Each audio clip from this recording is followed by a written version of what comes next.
aí, família, vamos lá. Tá na hora do vídeo e esse vídeo vai ter bastante matéria.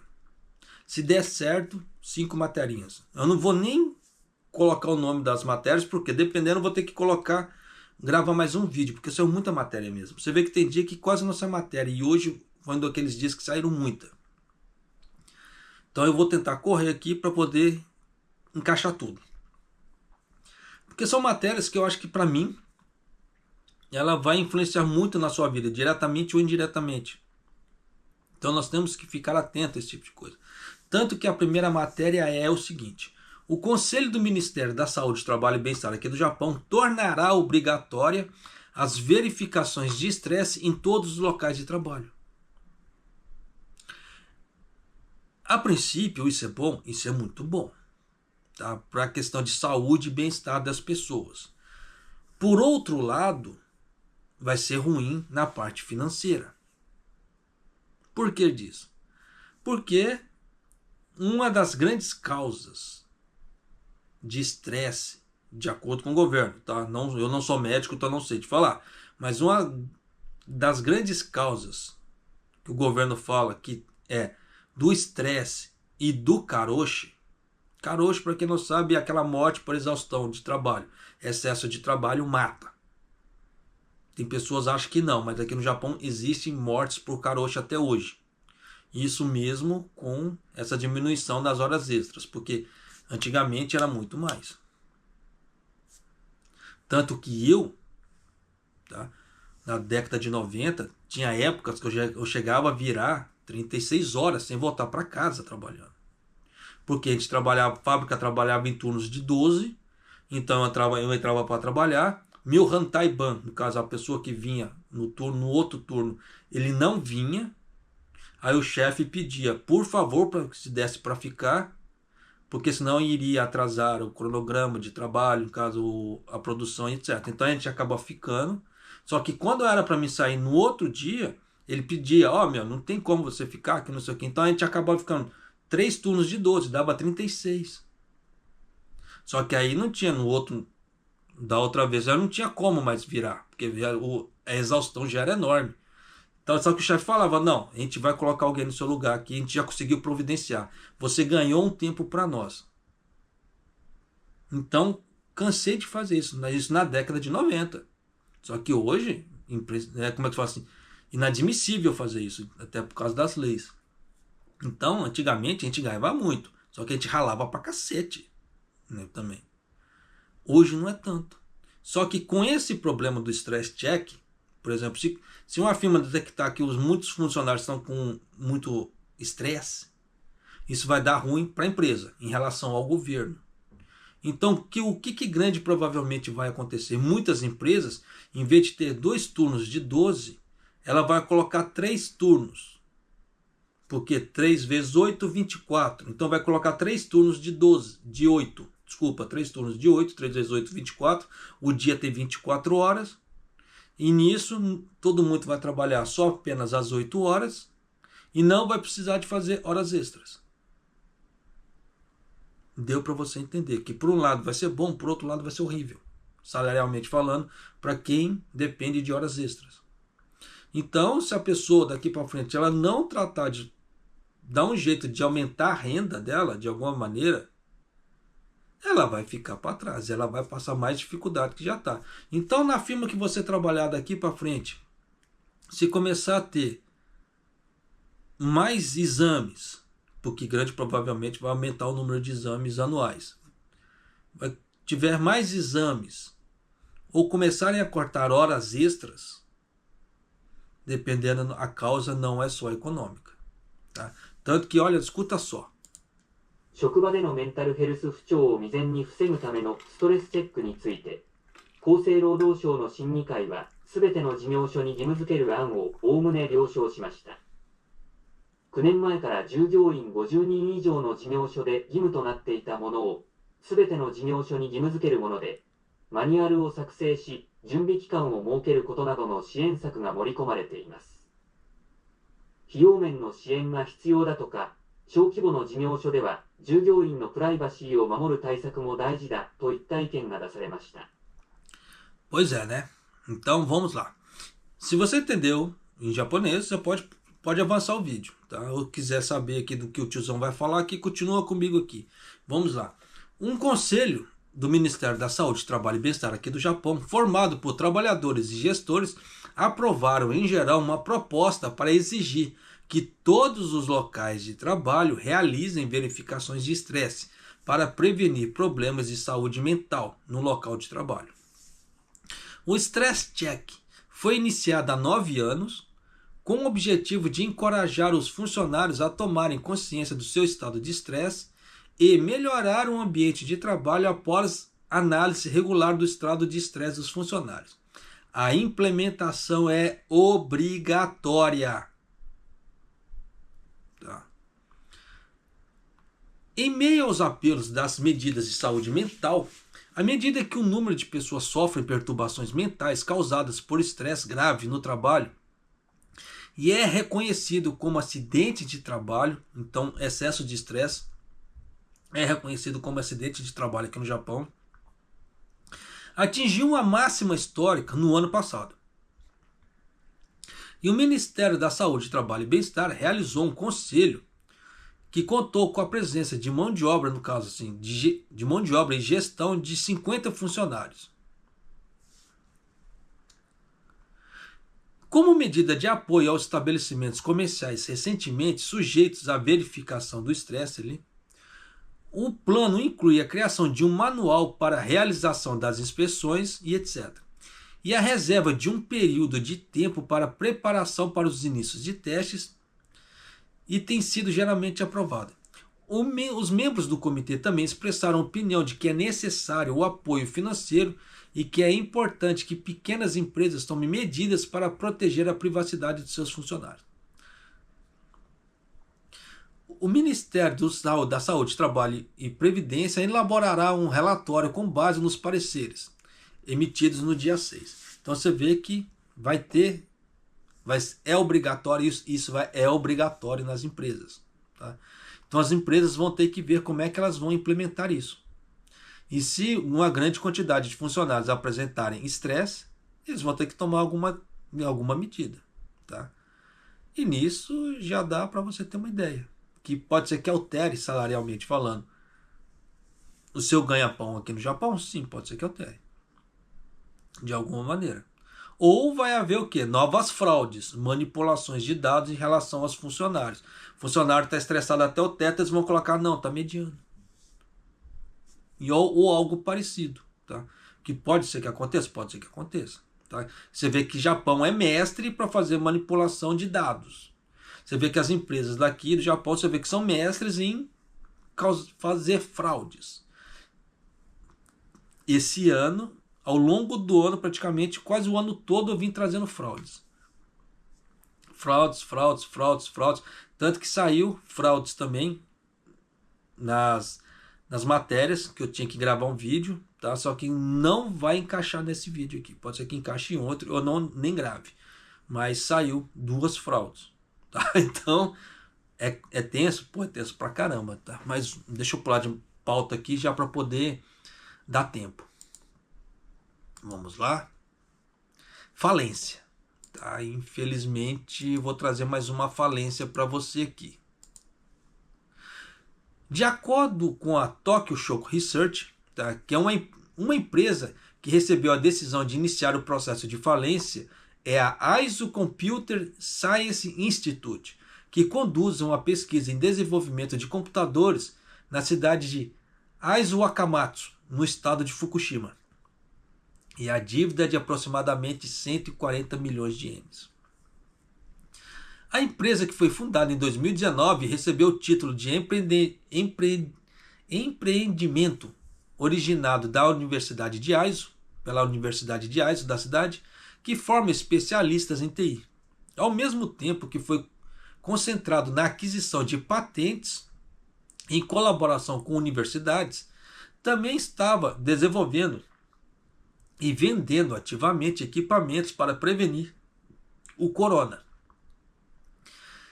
E registrava vendas de aproximadamente 84 milhões de ienes, que terminou em março de 2021.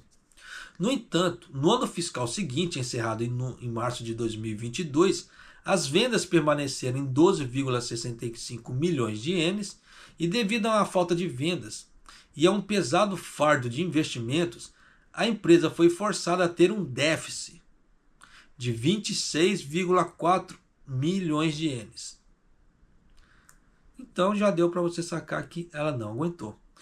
Mesmo após o início do ano fiscal encerrado, em março, a empresa não viu nenhum negócio se tornar lucrativo, atingindo seu limite de fluxo de caixa. Por isso, decidiu tomar medidas legais, no caso, entrar com processo para decretar falência. Então você vê que mais uma empresa aqui no Japão faliu. Então isso é complicado, pô, pra caramba. Então você vê que é menos geração de emprego. Porque por mais que seja uma empresa que ela fazia pesquisa e desenvolvimento, se ela estava vendendo equipamentos, ela gerava empregos para as pessoas que estavam nas fábricas, fazendo a construção daqueles equipamentos, para os vendedores e etc. Então você vê que vai ter menos geração de emprego. Então é muito tenso isso, pra caramba. Tá? Salários reais no Japão em setembro caem 0,1%. Pois é, então você vê que o salário real no Japão está desvalorizando ainda mais. E você vê que a coisa é tão esquisita que eles poderiam ter falado de outubro, mas não. Você vê que não falaram de outubro. Então você vê que o governo japonês está aí tentando ganhar tempo. Mas tem jeito. Vamos lá. Os salários reais do Japão caíram 0,1% em setembro em relação ao ano anterior, marcando o segundo declínio mensal consecutivo, já que os crescimentos salariais não acompanharam os preços mais altos, mostraram os dados do governo.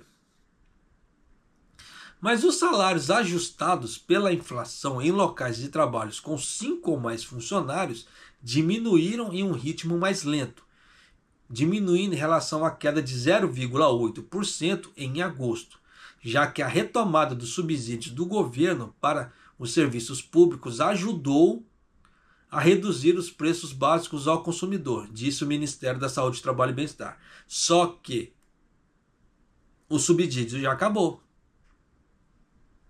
Então, o último mês, que ainda vai ter uma queda assim, substancialmente baixa, vai ser agora em outubro. Só que eles não colocaram ainda.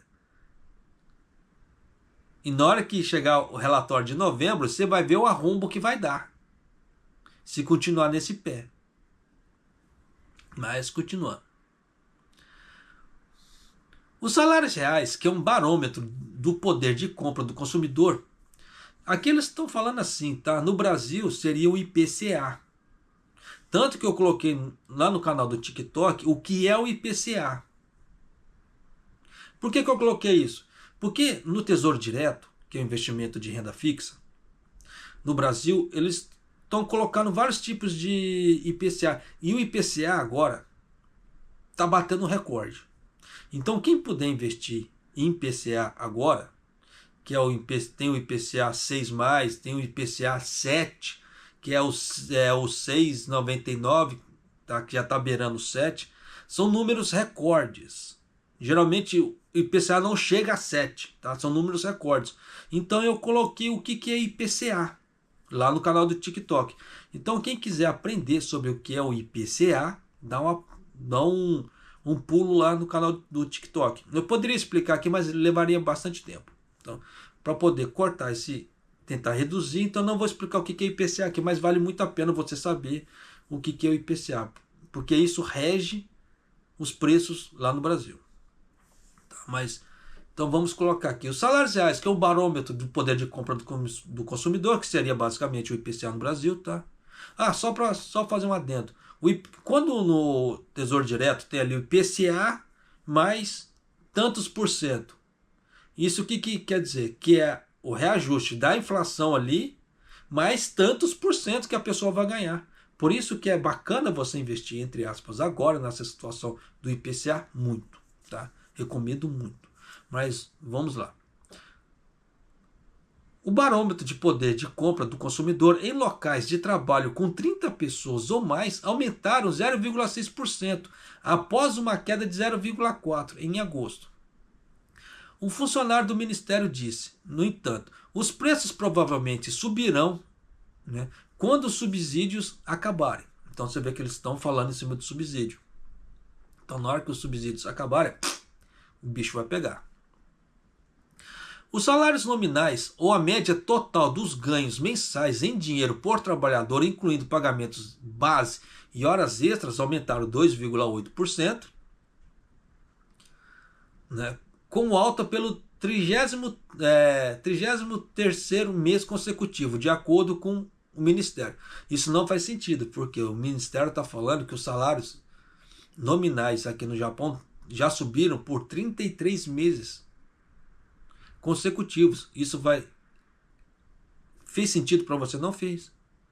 Desde quando os salários aqui no Japão estão subindo? 33, já subiram 33 vezes. Você vê como é que o Ministério mente? Ele mente que ele nem sente, tá? Mas, continuando aqui. Excluindo os bônus e os pagamentos não programados, o salário médio subiu 2,6%, né?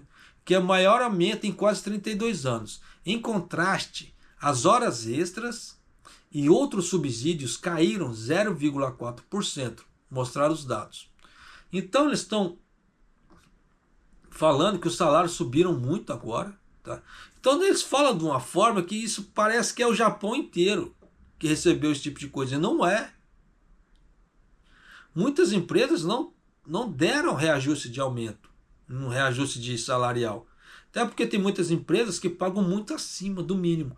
Então não tem sentido também elas fazerem um reajuste. Mas tem empresas que trabalham ali no limite, tá, do salário mínimo e elas não deram reajuste. Outros trabalham com uma margem muito pequena acima do, como é que se fala assim, do mínimo, e elas também não deram reajuste. Porque eles alegam que aquela pequena fração acima do mínimo é suficiente. Não é, pô. Tá? Então já dá para você sacar por aí, mas bem que tem muita coisa que está ficando esquisita. Então você vê que eles estão falando aí. Tá? Os salários nominais mensais médios cresceram 2,6% para trabalhadores de período integral e 1,8% para os trabalhadores de meio período.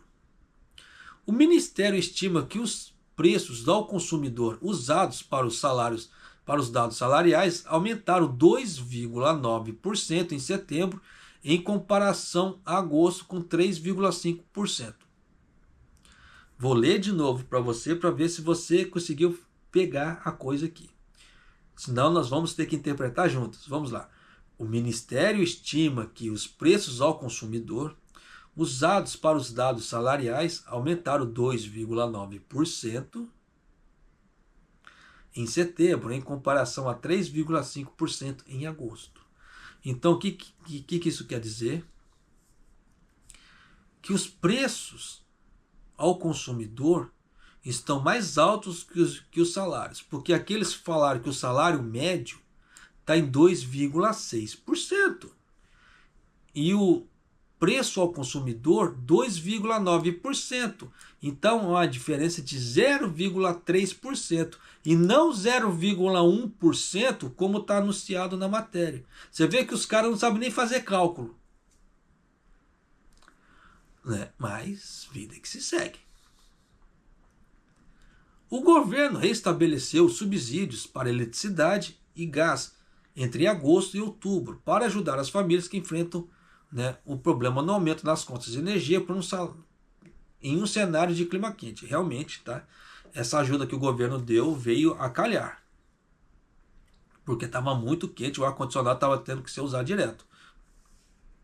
Tanto que agora ainda tá quente. Mais ou menos. À noite faz friozinho já. Mas de dia o sol ainda esquenta. E esquenta assim que dependendo não precisa nem usar casaco. Eu pelo menos não uso. Tá? Você vê que tanto que eu estou dentro de casa de regata. Para mim tá quente. Tá? Isso é meu ponto de vista. Tá? Os salários reais no Japão caíram pelo recorde de 26 meses consecutivos, né, em maio. Embora tenha sido positivo nos 2 meses de julho, né, porque eles falam de julho, eles caíram em agosto de novo, à medida que o impulso dos bônus de verão diminuiu. Então você vê que eles mesmos contradizem o que eles dizem. Por quê? Você vê que o salário, eles falam que o salário caiu agora, em maio, depois de 26 meses. Só que na outra parte aqui, eles falam que o salário tem subido por 33 meses. Alta de pelo menos 33º mês consecutivo aqui. Só que agora ele fala que caiu depois de 26 meses. Então você vê que o governo, ele mente que ele nem sente. Você vê que ele nem percebe a burrada que ele fala. Eu acho que ele sai escrevendo e ele não revisa os dados que ele próprio coloca. Então você vê que há uma discrepância muito grande. Você vê que eles falam assim, salários reais no Japão em setembro cai 0,1%. Só que de acordo com a matéria aqui, se fizer o cálculo de preços ao consumidor em relação aos salários que eles colocaram aqui, dá uma diferença de 0,3, não 0,1. Então já dá para você sacar que tem muita coisa estranha por aí, né? É tenso, mas vamos lá. Vamos pular a matéria aqui. Escuta só. Vamos ver se você vai conseguir entender em japonês. Se você não entende japonês, claro que não tem como. Só que eu só vou dar a dica. Os pedidos de assistência social de agosto aumentaram 0,1%. Então tem mais pessoas pedindo ajuda ao governo que estão estranguladas com a corda no pescoço. Então elas estão pedindo ajuda para o governo, estão pedindo empréstimos, né? Olha só. 厚生労働省によりますと、今年8月に申請された生活保護の件数は全国で21,359件で、前の年の同じ月に比べて18件、率にして 0.1% 増えました。生活保護の申請が前の年の同じ月と比べて上回るのは2ヶ月連続です。厚生労働省は、物価上昇の影響が国民生活のさまざまな面で生じている可能性があり、注視が必要だ。生活に困っている人はためらわず、自治体の窓口に相談してほしいと呼びかけています。 Vocês viram que deu uma engasgadinha no final aí, porque o computador é tenso, né? Mas vamos lá. O número de pedidos de assistência social em todo o país em agosto deste ano foi de 21.359, com um aumento de 0,1 em face ao mesmo mês do ano anterior. É o maior número de casos no mesmo mês nos últimos 10 anos. E o Ministério da Saúde, Trabalho e Bem-Estar insta aqueles que estão tendo dificuldades para sobreviver a entrar em contato com o governo sem excitação. Só que existe um grande problema nesses dados aqui. Porque nessa pauta também o governo está fazendo todo mês. Sobe, desce, sobe, desce, sobe, desce. É igual o relatório do PIB lá, a parte econômica. Que sobe, desce, sobe, desce. Então o governo está fazendo a mesma coisa nesse relatório. É muito tenso. Infelizmente. Então como é que se fala? Dá para acreditar nesses dados dessa parte aqui, dessa pauta? Não dá. Tá? Mas continuando aqui. Segundo o Ministério da Saúde, Trabalho e Previdência, o número de pedidos de auxílio previdenciário em agosto foi de 21.359 em todo o país, com um aumento de 18% ou 0,1% em relação ao mesmo mês do ano passado. É o segundo mês consecutivo que os números de benefícios sociais aumentam em comparação ao mesmo mês do ano passado. Então você vê que sobe 2, cai 2, sobe 2, cai 2. Tá? Tanto que eu estava vendo esse tipo de coisa acontecendo, eu não estava nem reportando. Eu não estava nem colocando, porque eu estava achando que é uma puta de uma palhaçada esse tipo de coisa. Né? Mas eu coloquei aqui para você ter uma ideia do que está acontecendo. Da mesma forma que os relatórios econômicos eles estão fazendo com essa parte também. Infelizmente. Então você vê que o governo japonês está manipulando informação. Né? Por outro lado, 18.040 famílias começaram a receber os benefícios sociais em agosto, com uma diminuição de 27 famílias ou 0,1% em comparação ao mesmo mês do ano passado. Faz sentido? Sobe 0,1, desce 0,1. Sobe 0,1, desce 0,1. Fez sentido para você? Você vê o tamanho da coisa, como é que é? Em agosto deste ano, o número de domicílios beneficiários em todo o país era de 1.652.380 domicílios, com um aumento de 761 domicílios, ou 0,05 em relação ao mesmo mês do ano anterior. E o Ministério do Trabalho do Japão disse: embora o número de pedidos de assistência social seja estável em comparação ao mesmo mês do ano anterior,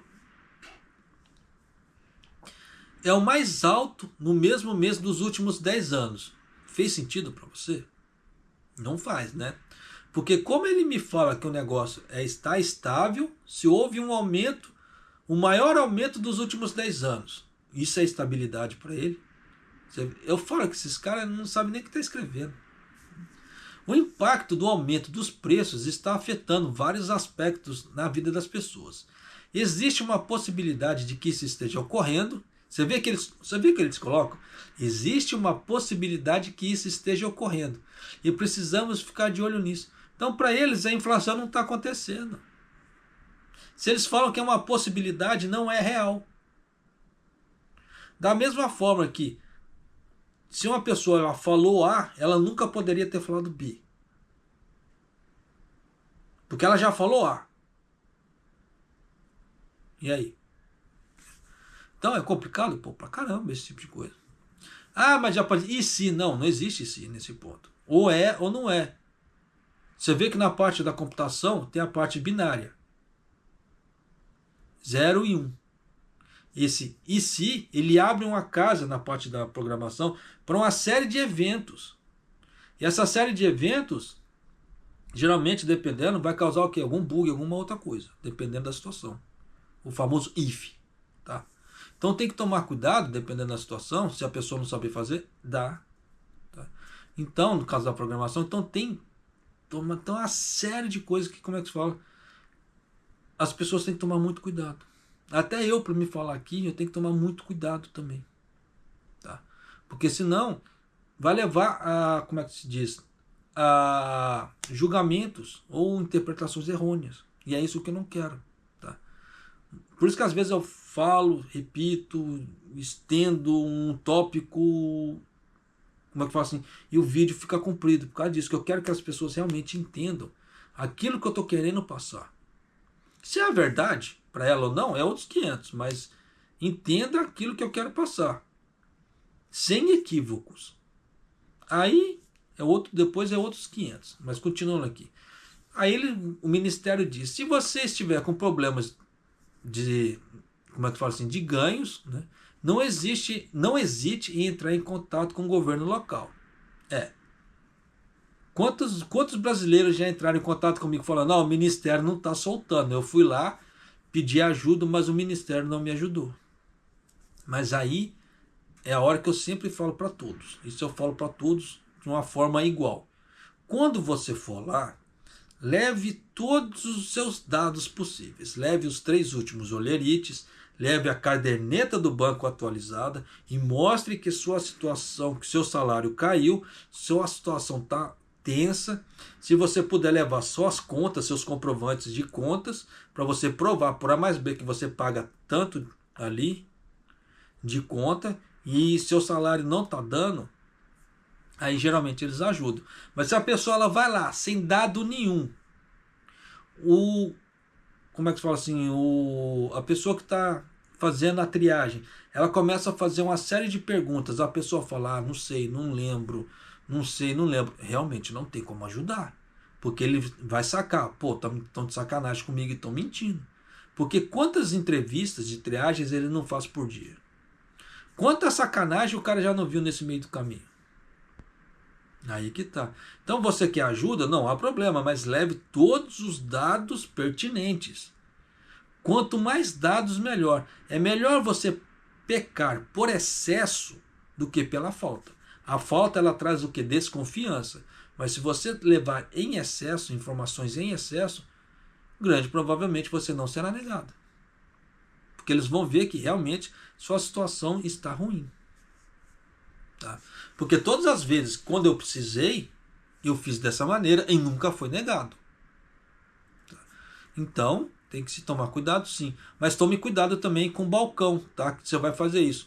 Geralmente o balcão de pagamento de impostos da cidade não é para isso, tá? Então eles vão te recusar também, eles vão te recusar.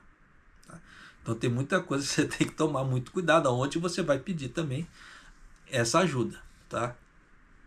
Ah, vai dar para encaixar todas as matérias, bacana. Última matéria aqui. Tá? Vamos lá. Um arrombo de 64 bilhões de ienes. Ó. 48億円余り、会計検648億円余り、会計検査院が指摘した不適切に取り扱われていた公金の額です。昨年度の決算検査報告書がまとまりました。 Tanto que eu não vou nem colocar muito daqui, porque tanto que essa matéria aqui, só de vídeo, ela tem 3 minutos. Então você vê que é muita coisa. Se eu colocar 3 minutos aqui, o YouTube me come com farinha. Então eu vou tentar passar aqui o mais rápido possível. Olha só, o Conselho de Auditoria, que examina o orçamento nacional, que é usado, compilou um relatório de inspeção dos resultados financeiros do ano passado e descobriu que um total de 64,8 bilhões de ienes foi repassado indevidamente, incluindo recebimentos indevidos em grande escala de benefícios em projetos relacionados ao coronavírus. Então você vê que o número de fraudes aqui no Japão é enorme. É muita coisa. Então você vê que tem muita gente fraudando o próprio governo.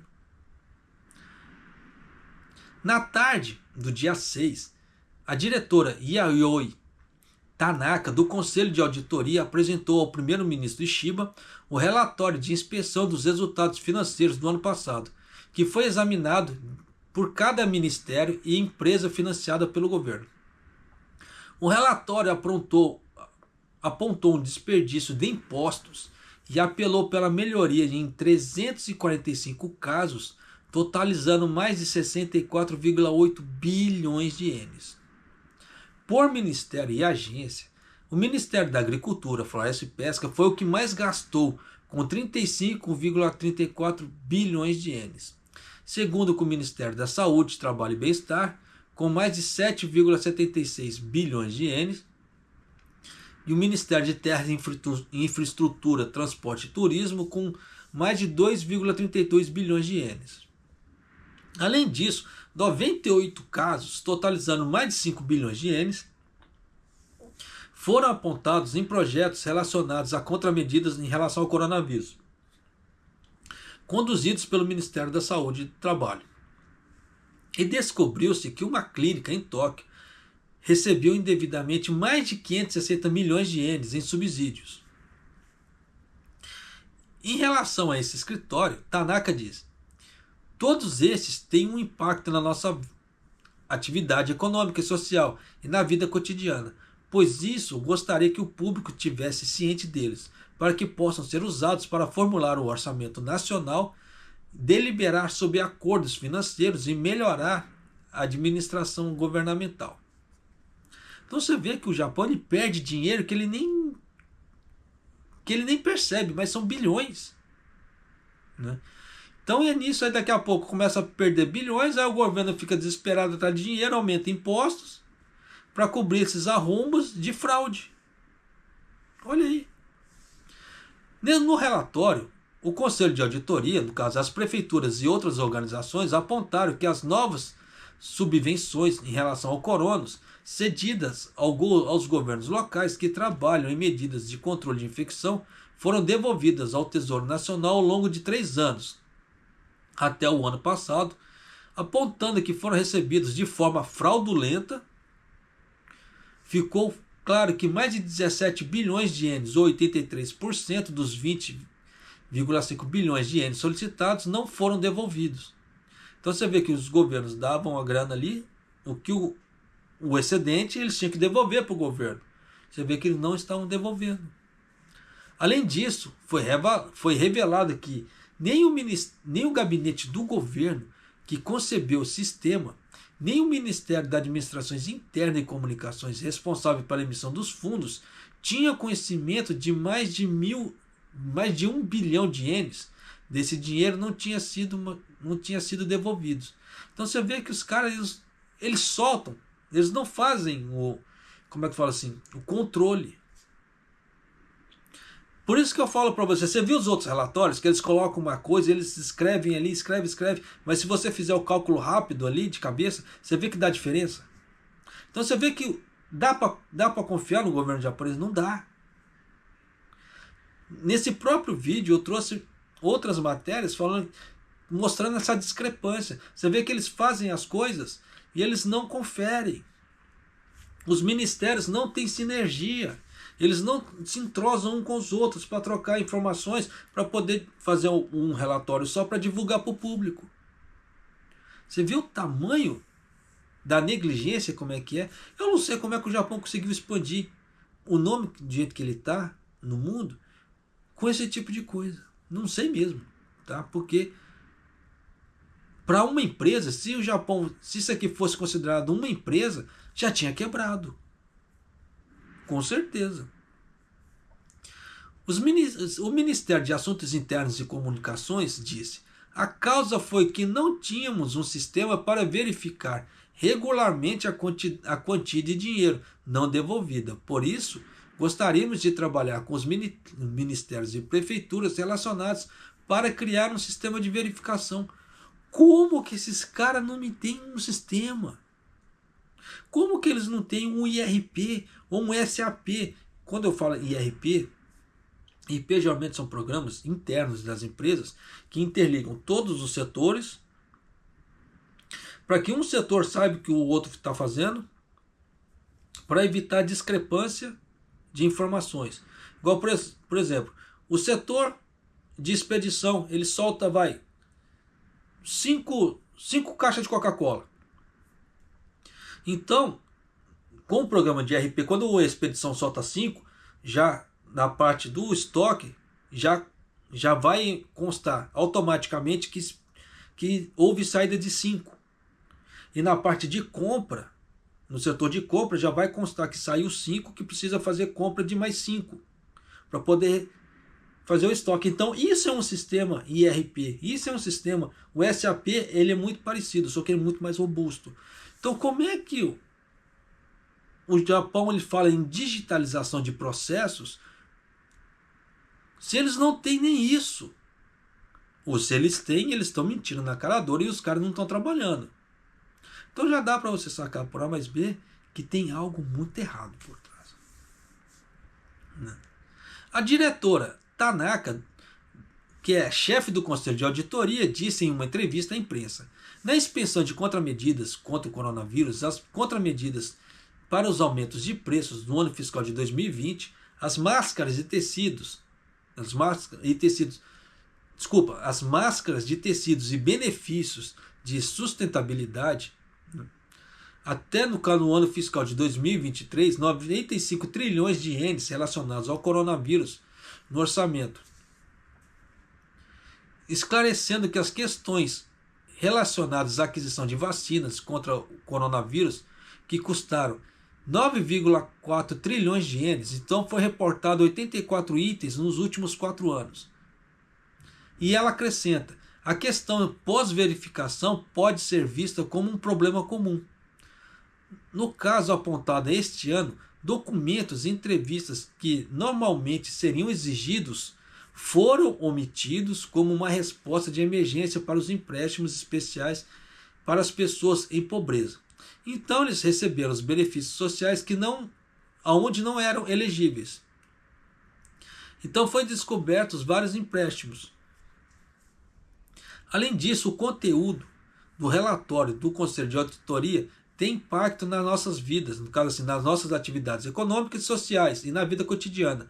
Por isso gostaríamos de que o público tivesse conhecimento do mesmo, para que possa ser utilizado para melhorar o orçamento nacional e as deliberações de acordo com de acordos financeiros e melhores administrativas.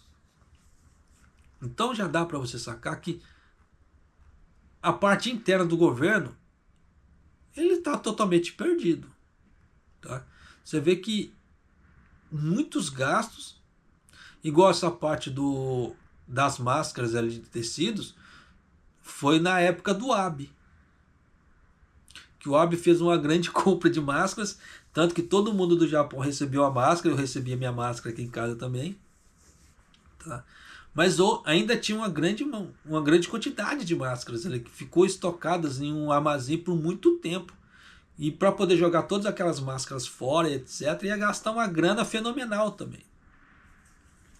Então, eles estavam fazendo compras, faziam gastos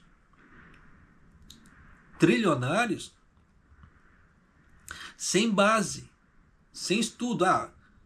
Quanto que é por pessoa? Então vai isso mesmo, joga. Tá? Como é que fala assim? É caso de urgência. Então você vê que muito disso eles não estavam fazendo triagem, não estavam fazendo nada. Então dá para você confiar no sistema administrativo desse jeito? Que no momento do pega para capar, que é o momento que a pessoa tem que estar mais atenta, eles não fizeram. Isso porque é o governo japonês. São as mentes mais inteligentes do Japão ali. Basicamente, se você levar em conta que é o governo que regula tudo, então eles deveriam ser as mentes mais inteligentes do Japão ali. Você vê que o tanto de coisa que eles não fazem, que deveriam fazer. Então aqui eu estou te trazendo, nesse vídeo, por A mais B, o quanto você não pode e não deve acreditar no governo japonês. Te trouxe série de discrepâncias aqui que a própria uma auditoria fez e apontou. Então você vê que é muita coisa que a auditoria, como é que se fala, apontou aqui. Tá? Eu vou mostrar aqui para você o tamanho do relatório, o calhamaço que ficou o relatório, de acordo com a foto aqui, tá? Que eles, como é que se diz, apresentaram para a mídia. Tá? Deixa eu só acertar aqui. Porque sabe como é que é essa jabiraca. Pasmem o tamanho disso aqui.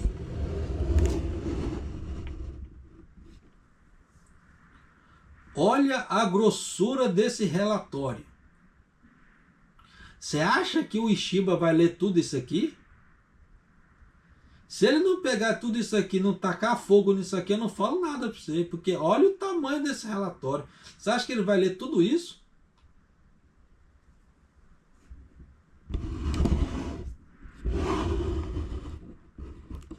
Pois é, as cortinas estão fechadas porque estava batendo um sol miserável aqui, tá? Então, como é que só estava atrapalhando a luminosidade? Então, já dá para você sacar por A mais B que tem muita coisa que nem eles mesmos, como é que se fala assim, não dão bola. Então, só tome cuidado com informações. Eu canso de falar, se o governo japonês falar para você, ó, a inflação está em 2%, você pode colocar 20%. Porque aqui está funcionando assim. Tá? A coisa como é que tá. Você vê que quando saem os relatórios de emprego, ali, de vagas de emprego e disponibilidade de vagas, que um sai do relatório do Ministério de Interno e Comunicações, o outro sai do Ministério do Trabalho. Você vê que esses dados não batem. Um fala uma coisa, o outro fala outra. Eu canso de apontar isso toda vez que eu trago os relatórios. E você vê que essa auditoria aqui falou a mesma coisa. Que os relatórios não batem. Os relatórios como é que se fala assim? Por ministério não batem. Então você vê que é uma coisa muito estranha. Né? Então só para finalizar aqui, olha só. Hiroshi Arikawa, ex-diretor do Conselho de Auditoria, que está familiarizado com as práticas contábeis nacionais, disse: como tivemos que avançar com contramedidas no novo coronavírus mais rápido possível, omitimos o sistema de verificação e coleta de documentos que precisavam ser confirmados. E surgiram problemas. Nesse caso, os órgãos administrativos devem ter um sistema implementado que permita verificar posteriormente se os objetivos do projeto foram alcançados, mas este é o 4º ano que eles não fazem. Isso também ficou claro no relatório de inspeção. O que isso quer dizer? Que toda empresa, que o governo é uma empresa também, eles têm que ter um setor ali para mensurar, para ver se aquilo tudo que estava nos planos foi alcançado. Se foi alcançado, de que forma foi alcançado, quando foi alcançado, e se houve realmente êxito da forma que foi alcançado, ou se houve muito contratempo, alguma outra coisa no meio do caminho. E você vê que ele fala aqui que isso não aconteceu. Eles 4º ano, são 4 anos que eles não fazem relatório de nada. Então você vê que o governo Kishida, ele está pouco se fudendo, desculpa o termo. O governo Kishida, desde que ele entrou, ele não fez nada. Ele acrescentou: existe um risco que continuem a existir situações do futuro em que sejam necessárias respostas de emergência e as empresas tenham que omitir algum trabalho de confirmação necessário, pelo que as agências administrativas devem ter em conta as lições aprendidas até agora, uma atitude de pensar enquanto corre e verificar as situações assim que terminarmos de correr, e proceder com a análise de risco e as revisões imediatas. Antigamente eu falava muito de análise de risco aqui no canal. Quem acompanha o canal há mais tempo deve se lembrar que eu sempre fiz, às vezes, prospectos de análise de risco. E é isso que ele está falando. Então você vê que se eles não fazem prospecto de análise de risco, tu tá fadado a afundar. Por que disso? Porque a análise de risco, ele vai determinar até onde você pode ir, quanto você pode gastar, o que você deve fazer para você melhorar, o que você deve fazer se você quer crescer na vida. Se você quer crescer na vida, um exemplo, eu quero me aposentar ganhando 3 mil reais. Então, o que eu devo fazer a partir de agora para mim poder me aposentar para que eu ganhe 3 mil reais? Então, em cima disso aí, você vai ter que fazer uma série de coisas. Corte de gastos, dependendo da análise, você vai ter que abrir um negócio, ou você vai ter que fazer investimentos em ações, ou você vai ter que estudar para você melhorar o seu valor de mercado, alguma coisa você vai ter que fazer. Então, em cima disso aqui, você vai ter uma série de sugestões que até os planejadores fazem, os consultores fazem, para quem precisar de ajuda para isso. E é isso que ele está falando, porque existe essa análise de risco, porque nem tudo vai seguir da forma que você quer. Então, em cima disso aqui, eles vão falar, ó, você precisa ter um fundo de emergência. Tá? Por quê? Se você tiver seu fundo de emergência, se você aplicar um dinheiro ali, quando você precisar, você não vai precisar de mexer no dinheiro que você aplicou. Você vai usar o fundo de emergência. E seu fundo de emergência precisa ter tantos meses de salário dos seus gastos ali. Então, por exemplo, se você gasta, por exemplo, aqui no Japão, se você gasta 100 mil ienes, é um exemplo, tá? Então, o seu fundo de emergência precisa ter no mínimo 600 mil ienes. No mínimo. Mas a preferência seria 1 ano disso. Tá? Então, mas 600 mil ienes já é o início, tá? De um fundo de emergência. Então você precisa montar um fundo de emergência. Aí depois disso aí, você vai pegar o excedente disso, você vai aplicar. Só que seu fundo de emergência você vai deixar em qualquer lugar? Não. Você vai deixar em uma aplicação também, mas que te cause liquidez. O que isso quer dizer? Que você vai pegar esse fundo de reserva, você não vai deixar parado, você não vai deixar numa poupança, você vai aplicar em uma, grande provavelmente, renda fixa, tá? Que ela te dê liquidez. Essa liquidez o que é? É de você poder pegar o dinheiro na hora que você precisar daquele dinheiro, ou com prazo de carência de 1 dia. no máximo. Aí você não vai deixar seu dinheiro ali parado, ele vai render ainda mais. E você vai tendo vários planos que o seu dinheiro vai rendendo por várias fontes. Em cima da análise de risco. É a mesma coisa. As pessoas aqui, igual teve tempos atrás, que estavam esburacando ali, fazendo parte subterrânea, e começou a abalar todas as casas naquela região. Houve análise de risco ali? Houve, mas foi insuficiente. Não levaram, como é que se fala assim, em conta como é que estava a qualidade do solo, a trepidação, a vibração e etc. Então aconteceram problemas. Acontece. Análise de risco mal feita. E aí? Tá. Então você vê que tudo que eles fazem muito nas coxas dá problema. Tem que tomar cuidado pra caramba. Por isso que certas coisas eu sempre pontuo aqui no canal. Tome cuidado, faça algumas coisas, tenha boas práticas, porque senão vai te dar problema. E você vê o que eu estou trazendo aqui para você. Que eles estão apontando que muito, como é que se fala, desses problemas de fraude aconteceram que naquele momento que estava todo mundo mais com a baixa guarda, que foi o problema do corona. Mas ainda assim, nesse meio, né, mostrou também que teve um pequeno ali de, como é que se diz, de roubalheirazinha, assim, sempre tem.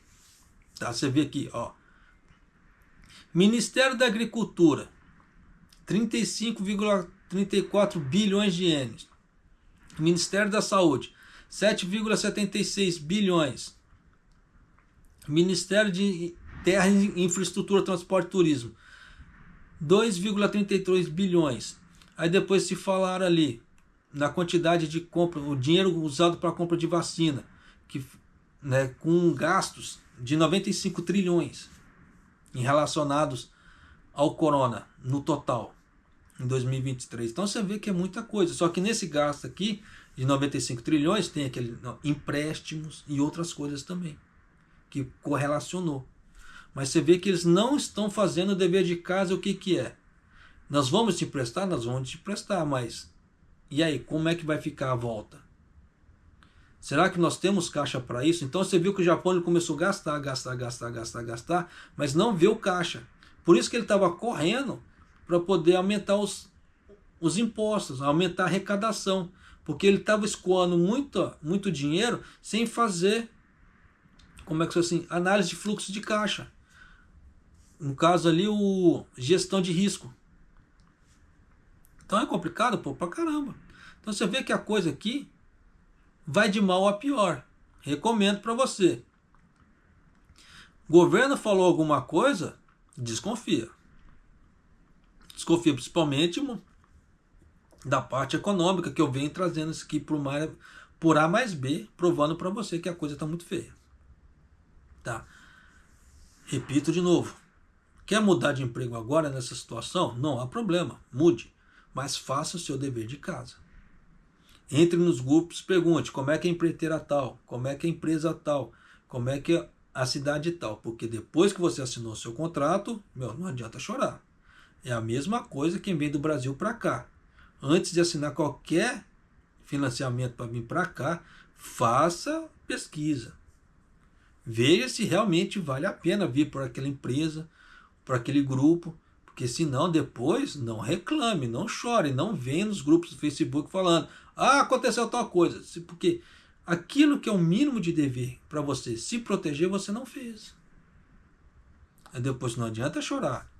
Falar que o macumbeiro está com macumba, Deus é ruim, alguma outra coisa assim. Não adianta. Porque o mínimo que você deveria fazer por você, você não fez.